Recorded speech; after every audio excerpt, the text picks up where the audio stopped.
what is the number one thing you have to change in order to really learn a language and become proficient in it? Well, besides discipline and time management and also energy management, you have to really change the way in which you understand language as a whole. Like, we think it is something abstract that doesn't have any structure, doesn't have anything related to each part of it. So we can't really study something like that, you know. Like, it doesn't have a body, it doesn't have a beginning or an end in our minds, and that's the key mistake most schools and people commit or make. Why? Because schools doesn't teach you a syllabus or doesn't give you like a structure to learn the language. They just ask you to go to class and you take maybe some topics, learn some things, learn some verbs, some phrases, and so on and so forth. But you never learn how those things relate to each other.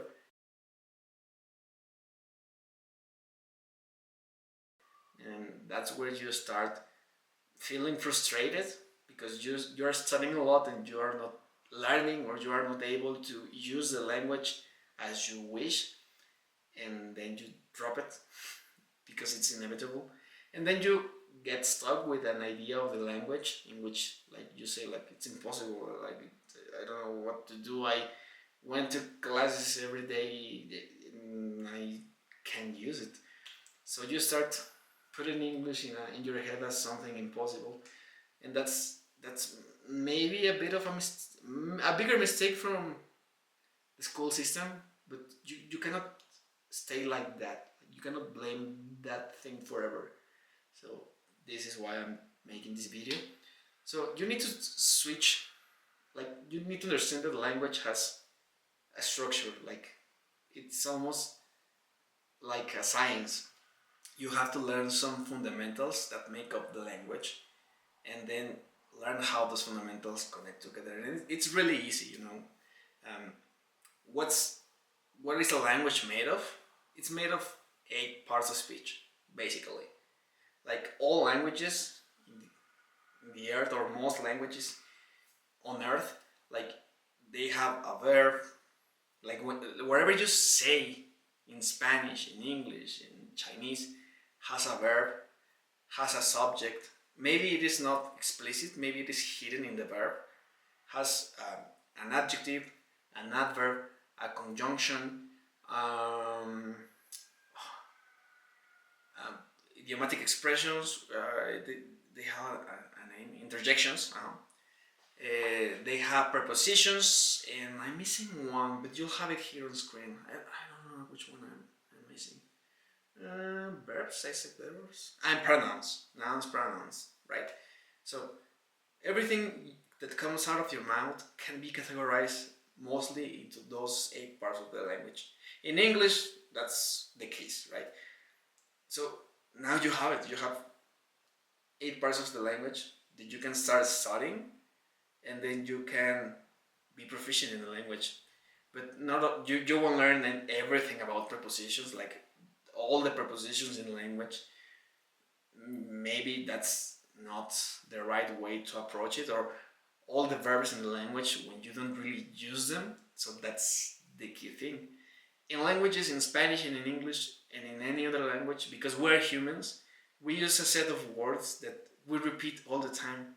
We speak about the things we like or we don't like, that we love, that we hate. We speak about eating, right? We all eat. You're blessed if you have food, right? We all eat. We all need to drink water. We all sleep. We all walk, mostly. Like, you're blessed if you can. We perform and do certain activities, and we also watch mostly the same things, right? We watch other humans, so we need to know the words to describe them, their expressions. Happy, sad. I just look like an otaku. Happy, sad, maybe enthusiastic, joyful, but also things, physical things like eyes, hands, mouth, teeth, nose, eyebrows, hair, right? So when you start focusing on the most used parts of these 8 parts of the language, or the most used things from these 8 parts of the language, then if you go part by part, maybe you study the most used parts of the language one day, and of one part of the language one day, and then the most used parts of verbs another day, and the most used parts of or things of words of verbs, prepositions, etc.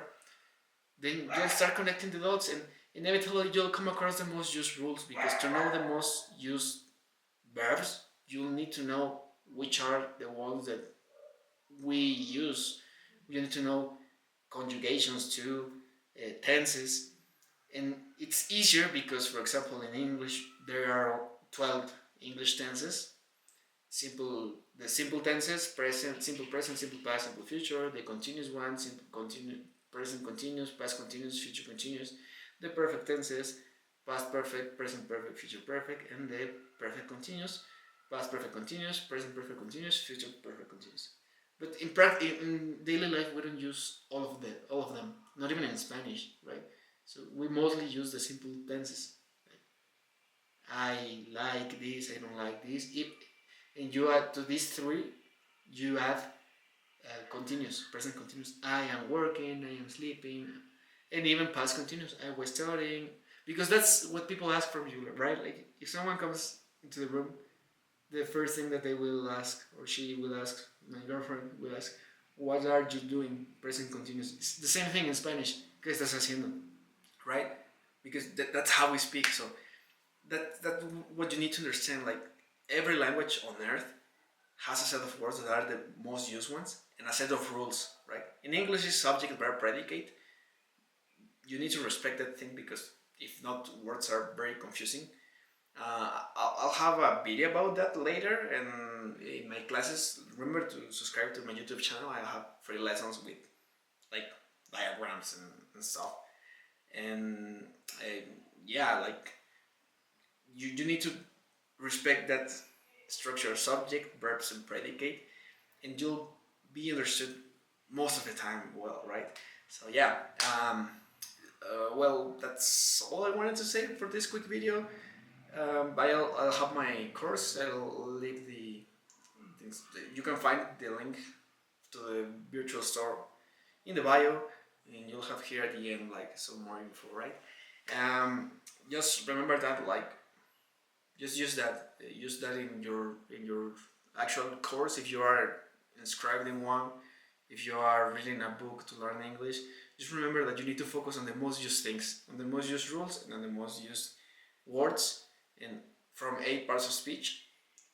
And you can search information on the internet, on YouTube videos, and of course you can buy my English course, which is quite complete, and maybe hire me as your instructor.